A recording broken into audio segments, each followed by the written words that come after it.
Metode berikutnya yang bisa dipilih oleh pegawai yaitu metode yang ditanggung oleh perusahaan dengan metode yang namanya gross up. Untuk yang gross up ini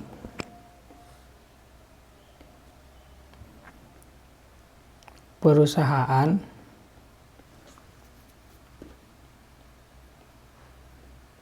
memberikan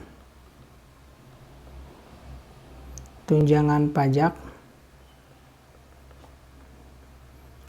sesuai dengan pajak terutang.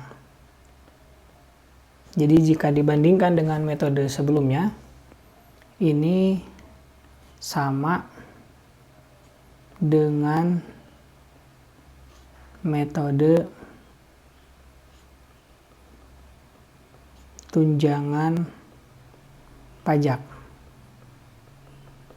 Apa bedanya? Nanti kita akan bahas. Nah, sebagai bocoran, metode ini adalah metode yang sangat menguntungkan sekali bagi pegawai. Jadi ketika ada perusahaan yang menggunakan gross up, maka sebisa mungkin pilih perusahaan itu. Karena memang biasanya perusahaan yang menggunakan gross up itu perusahaan multinasional yang gajinya pun tentu yang terbaik. Adapun kelebihan dari metode ini, pegawai itu akan mendapatkan penghasilan full, kemudian pegawai juga tidak perlu membayar pajak sama sekali. Kemudian yang ketiga, ketika mendapatkan tambahan penghasilan, maka pajaknya itu akan dibayar oleh perusahaan. Dan yang terakhir, mendapatkan THP dengan nominal yang bulat. THP adalah take home pay. Sedangkan untuk kekurangannya, penghasilan bruto akan menjadi lebih besar. Penghasilan bruto tidak diterima secara full. Nah, cara dalam menggunakan metode gross up itu berbeda dengan metode yang lainnya. Kalau metode yang lainnya itu tanpa ada perhitungan dulu untuk menentukan berapa besaran tunjangannya. Jadi selain perhitungan standar, ada perhitungan yang harus dilakukan untuk menghitung berapa tunjangan pajak. Kalau dengan metode tunjangan pajak itu dihitung berdasarkan kebijakan. Apakah berdasarkan golongan atau berdasarkan lama kerja atau misalkan berdasarkan perhitungan PPh sebelum adanya tunjangan. Nah, cara yang pertama yang harus digunakan yaitu dengan menentukan rumus yang tepat agar kita bisa menghitung berapa tunjangan pajaknya. Ini fungsinya untuk menghitung besaran tunjangan pajak. Di sini ada 5 lapisan karena ada 5 tarif 5, 15, 25, 35. Namun ini belum update ya. Ini belum update sehingga kita tidak bisa menggunakan rumus ini. Namun kita akan bahas langkahnya seperti apa. Nah, ceritanya kita sudah menetapkan PKP. Kita tahu PKP. Ini sekali lagi belum update ya.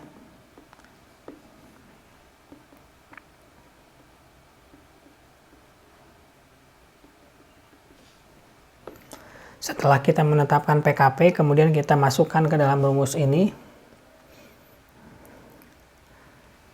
Ya, menghitung PKP dulu. Dapat penghasilan kena pajak. Nah, dari 41.500.000 ini maka kita akan hitung berapa gross up-nya jika menggunakan rumus. Maka didapatkan misalkan ini 2.184.211 rupiah. Kemudian yang langkah yang keempat yaitu pembuktian. Pembuktian ini untuk menentukan apakah gross up kita itu benar atau salah. Jadi di sini ada perhitungan untuk tahap pembuktiannya, ada tunjangan pajak dan PPh terutang ini wajib ya. Ini wajib sama. Jadi apabila kita menggunakan metode gross up, maka gross up yang benar itu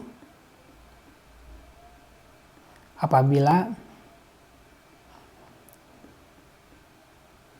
jumlah tunjangan pajak sama dengan PPh terutang. Nah, sekarang itu untuk lapisan yang ke-1. Berikutnya untuk lapisan yang kedua juga sama ya. Hitung dulu berapa PKP-nya. Ini PKP-nya 71.200.000.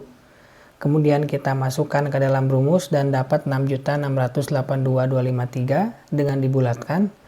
Kemudian pada saat pembuktian itu pastikan antara tunjangan pajak dengan PPh terutang itu sama. Ketika salah berarti rumusnya juga yang salah, seperti itu. Sekarang kita masuk ke perhitungannya Tuan Doli ya. Sama ya, kita dapat yang namanya PKP-nya kita sudah hitung. Kemudian kita masukkan rumus dan dapat PKP-nya dan dapat tunjangan PPh-nya 1.555.000. Dan pembuktiannya juga sama. Pastikan antara tunjangan pajak dengan PPh pasal 21 itu sama. Nah, untuk take home pay-nya, nah ini 19.445.098 rupiah. Ini paling tinggi dibandingkan dengan metode-metode yang lain. Sehingga dengan metode ini, yang namanya pegawai itu sangat diuntungkan karena pertama dia tidak harus membayar sama sekali pajaknya, ya kan? Kemudian dia juga mendapatkan tambahan penghasilan. Nah, setelah kita hitung dengan menggunakan 4 metode, kita lakukan rekap. Untuk gross method itu pajak dibayar pegawai. Kemudian net basis, pajak dibayar perusahaan. Kalau tunjangan pajak itu pajak sebagian dimasukkan tunjangan. Kalau gross up itu pajak seluruhnya dimasukkan ke dalam tunjangan. Nah, yang masuk ke dalam tunjangan itu adalah tunjangan pajak dan gross up.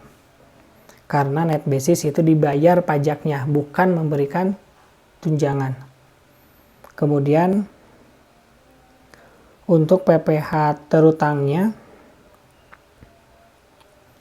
tentu yang paling besar adalah yang menggunakan gross up ya. Gross up ke-1, kedua tunjangan pajak, ketiga net, yang keempat adalah gross. Tetapi ketika kita lihat PPh yang harus dibayar pegawai, sebagai pegawai kita tentu yang kita cari adalah yang pajaknya 0. Kenapa? Karena dampaknya ada pada di take home pay-nya. Take home pay-nya yang paling besar adalah dengan menggunakan gross method. Ini yang paling besar. Bagi pegawai. Adapun ini ya, ini kan menggunakannya gross method. Ini net method. Ini tunjangan pajak. Ini gross up. Kalau net basis itu kan PPh yang harus dibayarnya itu dibayarkan oleh perusahaan. Nah, itu dilihat dari metode yang digunakan, maka kita sarankan agar memilih perusahaan yang menerapkan growth method. Tapi tentu yang paling utama adalah dapatkan dulu pekerjaannya. Namun apabila kita mampu untuk memilih, maka pilihlah perusahaan yang menggunakan dengan metode growth up ya, dengan metode growth up.